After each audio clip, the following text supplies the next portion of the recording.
잘했어요. 함성 소리까지 나온 거 보니까 잘한 것 같아요. 다음에 더 잘하면 이제 떠나갈 것 같아요.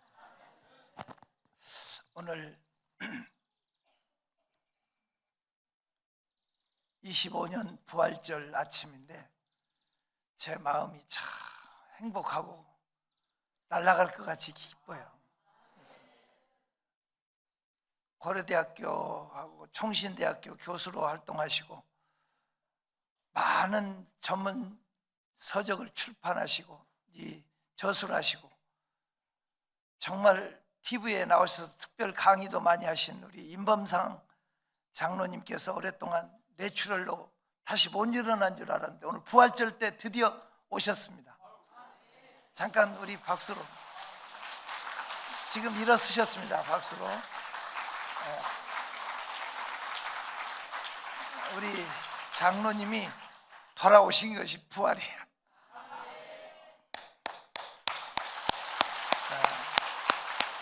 환영하고 축복하고,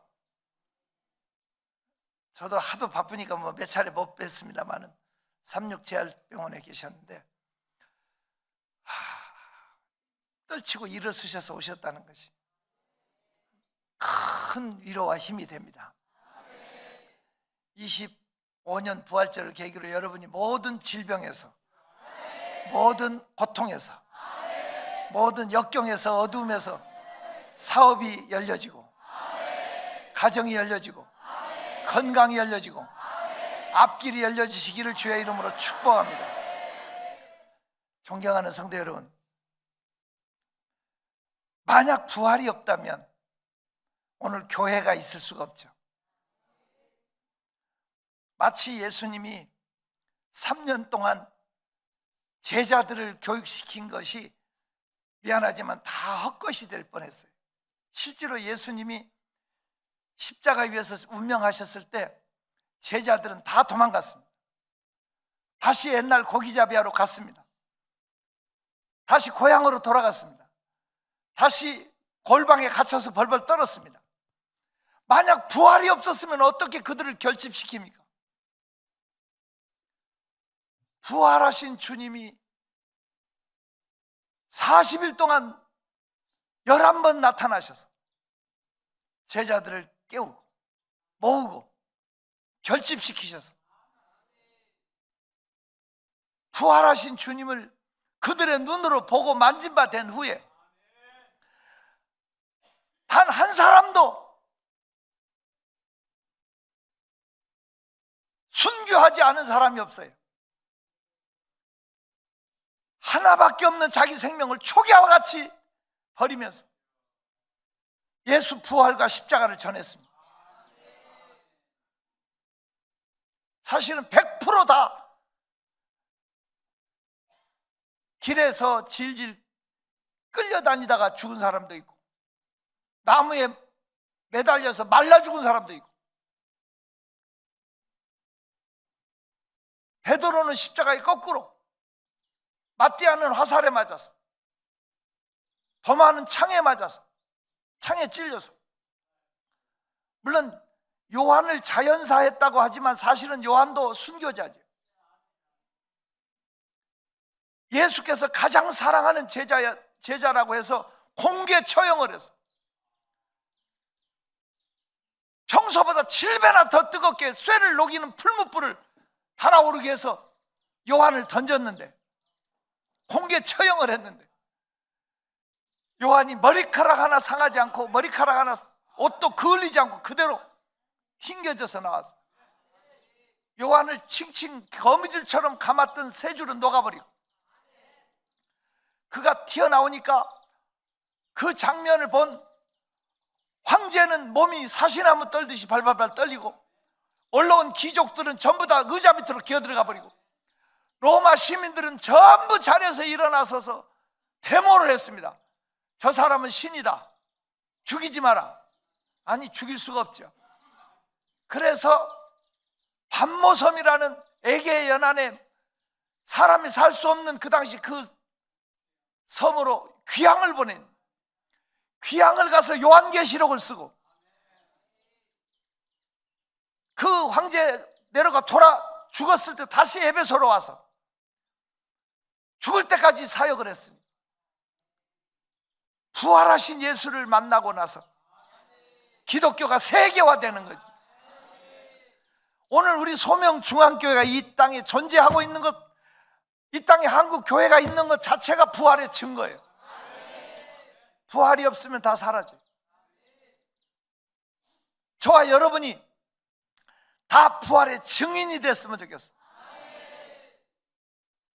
오늘 제가 몇 사람을 등장시켜 보려고 그러는데, 첫 번째 등장인물이 도마야. 만약 도마가 부활이 없었다면 어떻게 됐을까? 그가 3년 동안 예수의 제자로 있었지만 가장 의심 많은 제자, 뻘소리 깽뚱한 소리 하는 제자. 예수님이 이틀 머무시다가 나사로를 살리러 가실 때 나사로한테 가자고 그러니까 도마가 뭐라고? 야, 우리도 죽으러 가자. 비웃으면서. 왜? 예루살렘에 뒷박 있는 거 알면서 다시 그 근처로 간다니까 죽으러 가자고 뻘소리 했어요. 이게 도마야. 요한복음 14장 약속장에 우리 주님께서 너희는 마음에 근심하지 말라, 하나님을 믿으리 또 나를 믿으라, 내가 너희를 위하여 처소를 예비하러 가노니 하고 이 천국의 약속을 소개하니까 그 길 우리가 어떻게 알아요? 이때 우리 도마가 이렇게 따지니까 주님이 내가 곧 길이요 진리요 생명이니 나로 말미암지 않고는 아버지께 올 자가 없다. 이런 말을 도마 때문에 하신 말씀이에요. 도마는 계속 의심만 많고 그런 도마야 제자였지만 주님이 부활하셔서 그들에게 나타났을 때 도마가 비웃잖아. 야, 나 같으면 말이야 손가락에다 예수의 못자국을 넣어보고 참자국 만져보고, 야, 너들 유령받지 어떻게 예수 받냐고 비웃었던 게 도마야. 맞죠? 그 도마에게, 도마도 있는 중에 다시 주님이 나타나서 일주일 뒤에 아무것도 말 안 했는데 주님은 옆에서 듣고 계셨던 것처럼 도마야, 너 이리 와라. 와서 네 손가락으로 내 못자국에 만져라. 네 손가락으로 창자국을 확인해라고 만져보게 만듭니다. 그 의심 많은 도마가 떨림으로 주님의 못자국을 만져보고 창자국을 만져보고 처음으로 땅에 엎드려서 나의 주시오 나의 하나님이십니다 하고 고백을 하는 장면이 나옵니다. 만약 예수님께서 부활하지 않으셨다면 도마라는 인간은 주라고 부른 적이 없었어. 랍비라고 불러. 랍비. 꼭 선생으로만 불렀어. 의심하고 깽뚱한 소리나 했던 그가 부활이 없었다면 어떻게 주를 만나냐고, 어떻게 하나님을 확인할 수 있냐고. 끝까지 선생으로만.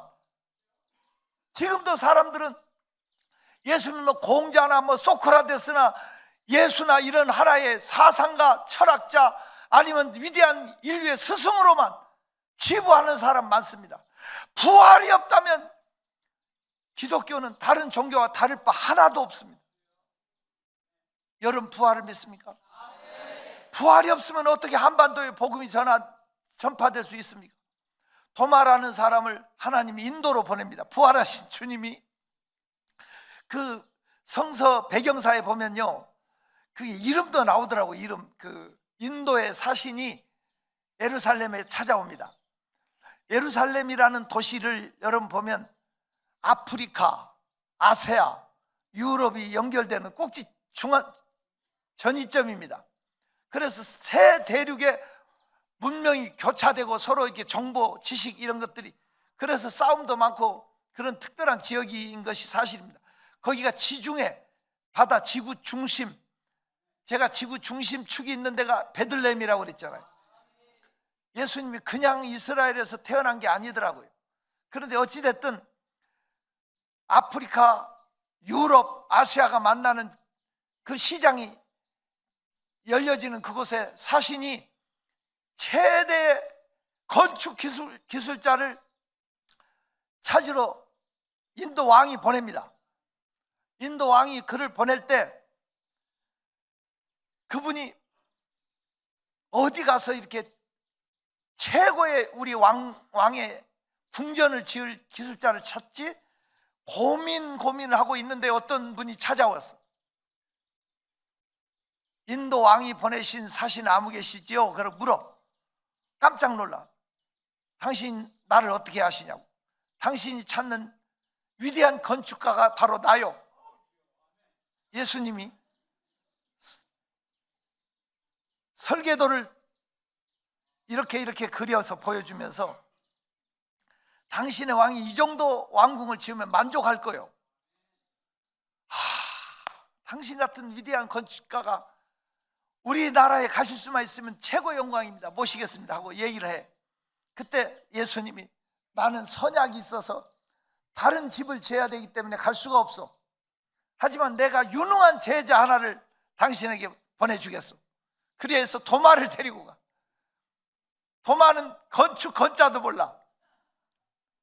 그런데 이미 주님이 계약금을 받고 보내.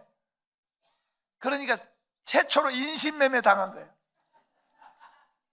아야소리도 못하고 인도로 끌려가. 도마가 가는 거예요. 가서 인도 왕이 성대하게 만찬을 베풀고 어마무시하게 큰 황금으로 가득 찬 창고 2개를 그에게 보여줘. 열쇠를 줘. 이걸 가지고 마음껏 사용해서 나에게 왕궁을 지어주시오. 얼마나 기간이 걸리겠어? 설계하는데 2년이 걸립니다. 설계만 하는데 얼마든지 시간은 드릴 테니까 멋진 궁전을 지어주시오 이렇게 얘기를 해. 그날부터 도마는 설계를 구상한다고 황금 보고를 열어서 그걸 가지고 전도를 다녀. 계속 복음을 전하러 다니는데 누가 일러 바쳐. 도마가 설계는 하지 않고 왕궁을 짓지는 않고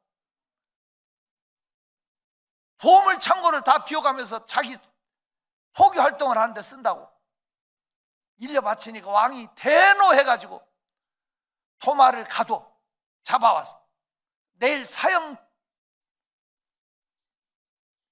하는데 내일 죽이려고 공개 처형을 하려고 준비를 하는데 그날 밤 그 황제가 꿈을 꿨어요. 잠을 자는. 천상에 올라가 보니까 세상에 어디서 볼 수 없는 어마어마하고 아름답고 놀라운 왕궁이 너무 놀래서 물어 천사에게. 세상에 이렇게 아름다운 왕궁은 어느 나라 임금님이 사는 궁궐이냐고 이렇게 물으니까 천사가 얘기해. 이 왕궁은 도마가 당신의 이름으로 천국에 지어놓은 거다.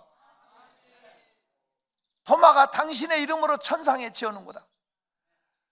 너무 놀랍게 그 꿈이 선명해. 이분이 그 다음날 도마를 풀어주면서 왕궁 보고를 또 줘. 마음껏 보고하라고. 얼마나 좋은 배를 건조해가지고 배를 타고 다니면서 더 많은 나라로 선교를 다녔는데 제가 알기로는 한국까지 왔다 갔다. 아니 이건 문헌에 많이 보고된 거예요. 여러분 대전에 가면 도마동이라는 데가 있는데 도마에 그걸 무슨 비석 같은 게 이게 있는 걸 책자로 이렇게 나왔더라고요. 영주하고 봉화 사이에도 그 도마에 그 유적지가 있는데 공원으로 꾸미고 있다고 그러더라고요. 그건 난 확인하러 안 갔으니까 잘 모르고, 확실한 건 도마가 복음 전하러 열심히 다니다 마지막에 창에 맞아 순교하기까지 그 사역을 다 감당했어요. 부활이 없다면 있을 수 없는 얘기죠. 만약 부활이 없으면 우리가 베드로를 한번 모셔보면 어때요? 베드로. 제가 사실은 도마 흉내를 내고 베드로 흉내를 내려고 애를 썼는데 목이 간 다음에 포기했어요. 목이 지금 좀 갔어요. 하지만 우리가 베드로를 봐도 이 베드로가 예수 만나고 이 풍어의 기적 2배에 가득 차게 한 그 놀라움에서 예수한테 첫 번째 나는 죄인이라고 고백을 하고, 나를 따르라고 할 때 사람 낚는 어부가 되게 하겠다고 주님 말씀하셨을 때 배와 부친을 버려두고 예수를 쫓았고, 수제자로서 정말 변화산에 가서 주님의 모습이 희고 광채나는 하나님의 형상으로 바뀌어지고, 모세와 엘리야가 나타나서 삼자 회담하는 걸 보고 여기가 좋사오냐고 초막 셋을 짓자는 건의했던 게 베드로예요. 베드로는 수제자의 대우를 충분히 받았고, 주는 그리스도시요 살아계신 하나님의 아들이라는 고백까지 했던 그 베드로가 주를 3번 부인하고 주님이 십자가 지고 끌려갈 때 예수를 저주까지 하는 자리까지 처참하게 배신했던 사람이 베드로예요. 이 베드로가 부활이 없었다면 영원히 나락으로 떨어졌을 텐데, 부활하신 주님이 그에게 3번이나 나를 사랑하냐, 이 많은 사람들보다 나를 더 사랑하니? 3번이나 물으면서 그 3번 부인했던 그 영혼을 치료해주고, 그에게 콧들에 하듯이 내가 너를 끌고 가겠다. 부활하신 주님을 만났기에 하루에 3,000명 5,000명, 초대교회 정말 수장의 역할을 해냈잖아요. 부활이 없었으면 있을 수 없는 얘기입니다. 한 사람을 더, 가장 위대한 사람을 또 하나 등장을 시키다면 바울이죠. 바울은 유대교 열성당원입니다. 예수는 이단 개수라고 생각하고, 예수 믿는 사람 유대교 외에는 용납할 수 없었기에 예수 믿는 사람을 죽이려고 하는데, 한번 성경 한번 읽어볼래요? 예수 믿는 사람을 잔멸하려 갔다고 써 있어요. 사도행전 8장 3절. 사도행전 8장 3절 한번 보실래요? 시작. 사울이 교회를 잔멸할세 각 집에 들어가 남녀를 끌어다가. 사울이 교회를 뭐 했다? 아주 그냥 뿌리를 뽑아버리려고. 이런 사람이 9장 3절에 가서 하나님 만나잖아. 다메섹에서. 맞죠? 9장 3절 시작. 사울이 길을 가다가 다메섹에 가까이 이르더니 호련히 하늘로부터 빛이 그를 둘러 비추는지라. 계속. 땅에 엎드러져 들으매 소리가 있어 이르시되 사울아 사울아 내가 어찌하여 나를 박해하느냐 하시거늘. 계속. 대답하되 주여 누구시니까? 이르시되 나는 내가 박해하는 예수라. 너는 일어나 시내로 이 들어가. 부활하신 주님이 그를 만나주지 않았으면 교회를 잔멸하는 사람으로 끝났을 거예요. 하지만 부활하신 주님이 그를 만난 후에 완전히 예수를 위해 죽는 사람, 그 당시에 땅끝이라고 생각했던 서머나 지금을 말하면 스페인까지 가서 3바퀴 돌면서 복음을 전했고, 바울을 죽이기 전에는 밥도 안 먹고 물도 안 마시겠다고 결사대 40명이 나온, 그를 찢겨 죽이려고 하는 그런 예루살렘으로 기어이 가서 로마까지 그 셋집에 머물면서 순교할 때까지 복음의 심장부를, 로마 심장부에 복음을 터뜨려 놨어요. 로마가 기독교 국가가 되는 위대한 역사에 쓰임 받았던 사람. 멋있어. 바울 한 사람이 기독교 체제를 다 세웠어. 교리를 세웠어. 13권 성경을 썼어요. 존경하는 성도 여러분, 여러분은 부활하신 주님을 만났습니까? 우리의 신앙의 1번지가 부활이에요. 우리가 잘 살려고 예수 믿는 거 아니에요. 건강하려고 예수 믿는 거 아니에요. 마음 편하려고 예수 믿는 게 아니에요. 잘 살려고 하려면 돈 벌러 가세요. 마음 편하려면 산으로 들러 여행 가세요. 여러분, 건강하려면 병원으로 가세요. 이 좋은 계절에 왜 우리가 이 자리에 와야 됩니까? 부활 때문에. 나는 부활이요 생명이니 나를 믿는 자는 죽어도 살겠고 살아서 나를 믿는 자는 영원히 죽지 아니하리니. 주님은 오늘 내가 이것을 믿느냐고 묻습니다. 우리의 신앙의 1번지는 달리고 또 달리고 또 달리는데 목적지가 부활입니다. 빌립보서 3장 11절 펴요. 빌립보서 3장. 우리의 신앙의 1번지는 부활을 향해서 우리의 표대는 부활이지. 어찌하든지 죽은 자 가운데서 부활에 이르기 위해서.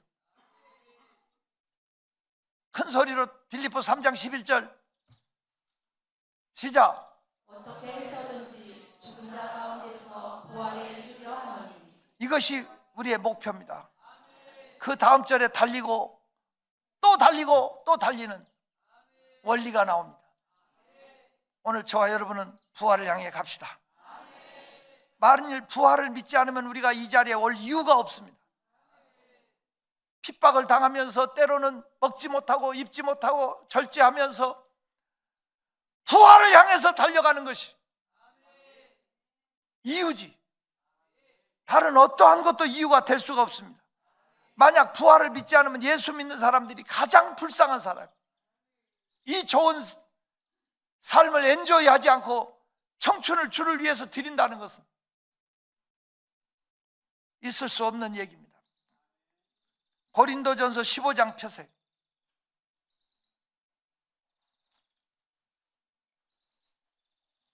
고린도전서 15장을 부활장이라고 합니다. 부활장.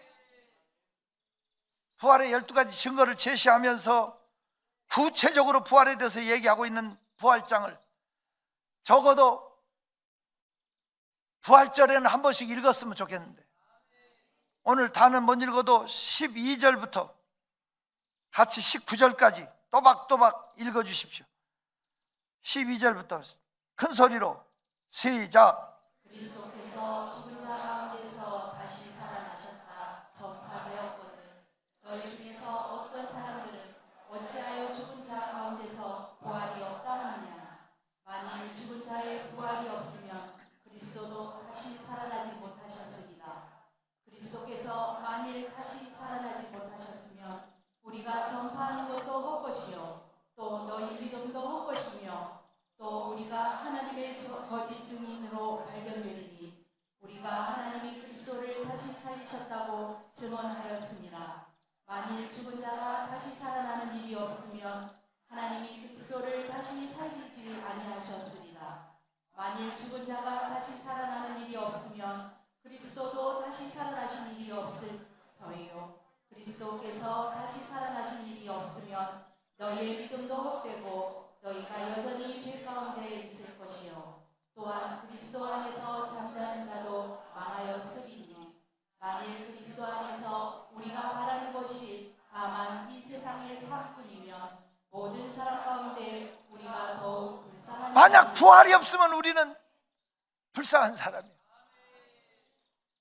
정말이에요. 그 전에 서울 강변역이라고 처음 생겼을 때 강변역에 내리면 그때 갈대밭으로 주변이 다 지금 아파트촌이지만 그 갈대밭으로 있을 때 그 옆에 포장마차가 수십 개 있었어요. 제가 강변역에 내려가는데 포장마차 안에서 할렐루야 아멘을 찾고 열심히 부흥회를 해가지고 제가 은혜 받으려고 고개 뒤밀었어요. 거나하게 꼼장 한 통 소주잔 마시면서 젓가락으로 두들면서 뭐라고 한 줄 알아? 부흥회가 열리긴 했더라고. 술 못 먹고 죽은 놈 할렐루야, 담배 못 피고 죽은 놈 할렐루야 하니까 또 어떤 놈이 아멘 그러더라고. 비웃는 거야.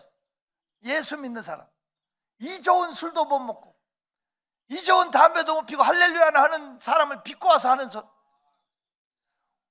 세상 사람들 보기에 예수 믿는 사람이 얼마나 불쌍해. 그 좋은 것을 모르고 그렇게 살았으면 천국 가야지. 그렇게 살았으면 부활의 기쁨이라도 가지고 살아야지. 이것도 저것도 아니고 의심이나 하고 불평이나 하고 원망이나 하고 종교인 생활하면 불쌍한 인생이에요. 25년 부활절에는 이 부활의 감격이 우리의 것으로 다가왔습니다. 예수 믿으면 죽어도 사는 부활의 생명이 있습니다. 분명히 기억하십시오. 나사로는 죽어서 썩어 냄새가 나는데 주님이 불러내셨습니다. 수족을 동여맨 채 나왔습니다. 그럼 나사로는 지금 어디 살고 있어요? 어차피 사람은 죽어요. 제가 전도사로 있을 때 서대문에 있었는데 그 목사님이 신유은사가 강했어요. 그래서 저는 한 번도 하나님 나한테 신유은사를 주옵소서 기도를 그때부터 안 하기로 했어요. 왜냐하면 그분은 몸이 너무 약해. 피를 토하. 혼자 독신으로 사는데 불쌍한 사람. 완전히 죽었다 살았다 해요. 뼈만 남아. 그런데 그분이 손 얹으면 환자가 살아나요. 그분이 손 얹으면 7 귀신 들린 사람도 정상이 돼요. 수없이 많은 사람들이 치료받았고, 이거 하나님 앞에서 얘기입니다. 서울 백병원이라는 병원에서 못 고치는 환자를 직원들이 빼돌렸어요. 영안실로 가라 그러면 데리고 와요. 교회로. 그러면 우리 목사님이 손 얹으면 나았어요. 제가 있을 때도 그런 일이 있었어요. 22살 먹은 처녀가 죽어가는 사람이 왔어요. 목사님, 내가 옆에 있으니까 김전사 이리 와.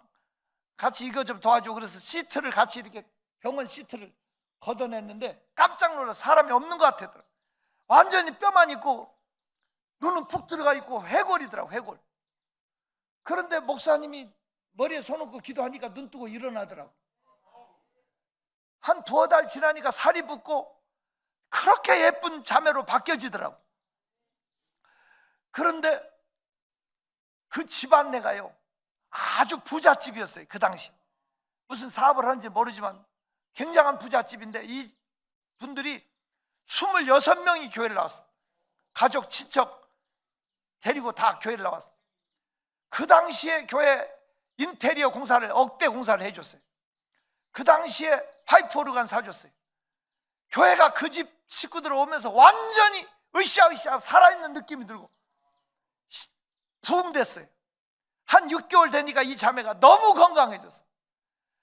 너무 건강해져서 우리 교사 강습회를 종로가 연동교에서 그 당시에 교사 강습회하는데 자기 보조교사로 데리고 가달라고 그래서 강습회까지 갔어요. 그렇게 건강해졌는데 안 나와요. 어느 날 26명이 다 헝한 느낌이 들어. 그래서 제가 목사님 그 소숙자네 자매네 왜 안 나와요? 그랬더니 나 신방 좀 갔다 올게. 그러더니 갔다 오더니 시무룩한 얼굴로 들어오시더라고.